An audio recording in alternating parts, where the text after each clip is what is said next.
Afternoon, folks. Welcome back to another video. I thought in this video I'd go over a first aid kit that I'm putting together.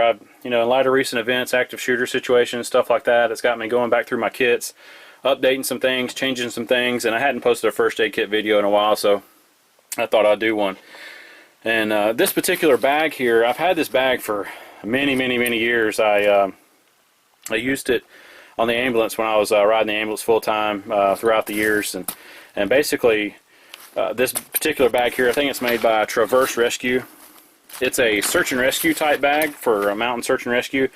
This is a fanny pack style, obviously, and it has a zippered part here to where you can attach it to a backpack of some sort.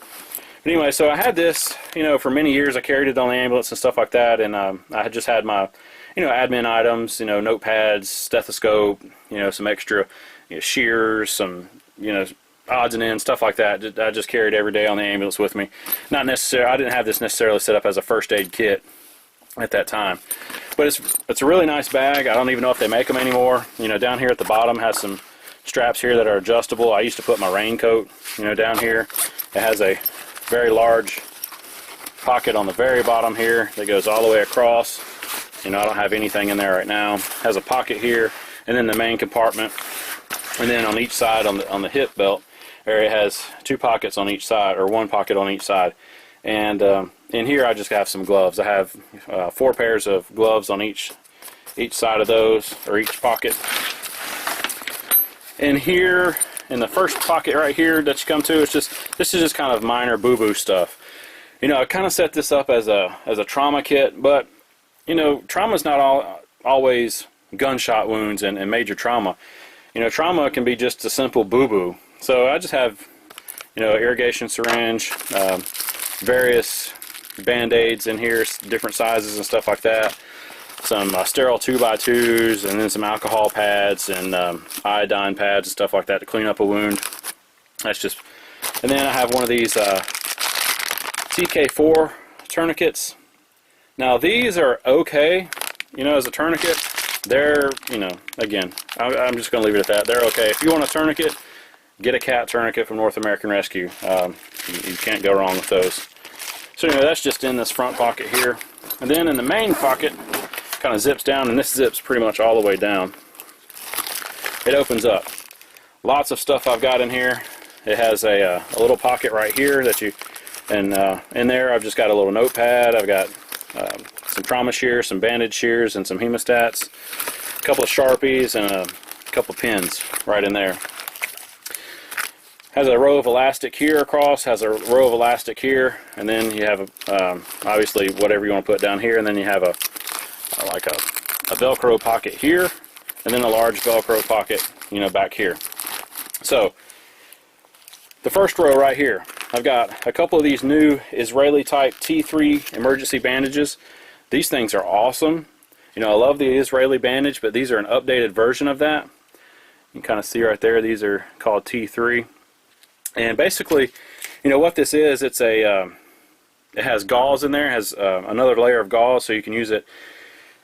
You can use just this as a dressing, because you can take the gauze out and put the gauze down. Obviously, you can use it as a pressure dressing. Because it has, an ace bandage and stuff like that. So these are really nice. I definitely check into getting some of those for your kits. I carry one of these in all of my kits now. If it's not this, it's an Israeli bandage, because they're so versatile. You can do so many different things with them. So, and I like that. So, anyway, and I got these particular ones from Rescue Essentials. Great place to get your first aid stuff. So, little plug for Rescue Essentials. I bought them. So, so a couple of those there, T3 emergency bandages. Then I've got a couple of the. I'll just pull one out here. A couple of the H&H compressed gauze. These things are really good because it's gauze, and obviously it's vacuum sealed, and it's probably like a 1/2 inch tall by, I don't know, 3 or 4 inches, or a 1/2 inch thick by like 3 or 4 inches tall, and it's 4.5 inches by 4.1 yards stretched. So that's a lot of gauze wrapped up in that little small tiny package. So if you combine this along with this and a thing of quick clot and a tourniquet, you have an awesome little personal trauma kit. Okay, moving on. Just over here, I just have a regular ace bandage. I have a triangular bandage, just to kind of throw it in there. This is just some alcohol sanitizer, hand sanitizer type. Have several chem lights down here at the bottom, several different colors of chem lights. And then along the back again, still have a 6-inch ace bandage. Another, this is a 4-inch ace bandage. I have a cat tourniquet. A couple more little just cling wraps, conforming bandages, 4 inches, 4 inches, and then a small little 3-incher there. Have a cold pack in here because, again, everything's not going to be necessarily a gunshot, that you're going to be treating. So a cold pack for those injuries, those sprains and stuff like that. Over here I have another triangular bandage, and I have several Vaseline gauze dressings. These can be used to cover sucking chest wounds, stuff like that. One thing I am going to put in here, obviously I'm going to put 2 more tourniquets in here.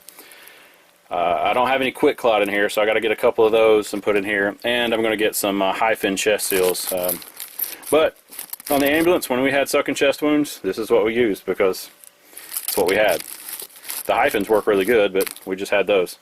And anyway, in the back here, I just have a bunch of 5x9 abdominal pads, for that big trauma, bleeding, stuff like that. And then a couple of these that I put together. Obviously, it says right here 4x4s. There's 10 4x4s there, and there's 10 4x4s there. And these are just vacuum packed myself and one of the vacuum sealers. And 10 4x4s are, when they're open, you're probably looking at, I don't know, 4 inches thick. So compressed down, I mean, this is nothing compressed when they use the food saver vacuum sealer for that. So anyway, and then in the far back here I have a set of nasal airways. So anyway, it's a good little kit, I think, or a medium-sized kit, I would say. Like Skinny Medic says, you never know when you're going to be the first responder. And like I always say, PPE, use your PPE, plan, prepare, and exercise. You got to plan for these sort of things. And like I said, I'm going through my kits, updating some things. There's a roll of tape here. I do have to add some more tape in here.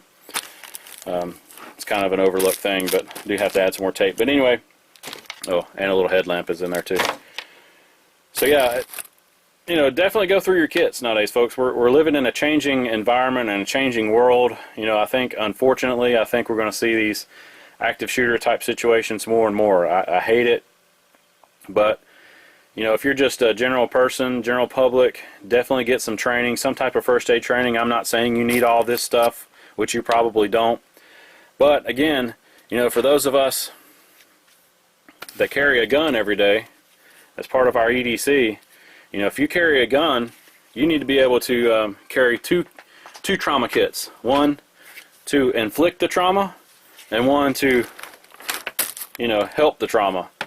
It may not be necessarily you shooting somebody, but again, somebody else. You never know. So anyway, get some training, check your kits out, go through your kits. If you have any questions or comments, please feel free to comment below, like, share, subscribe, all that good stuff. If you have any other questions, you PM me or comment, and I'll respond to them.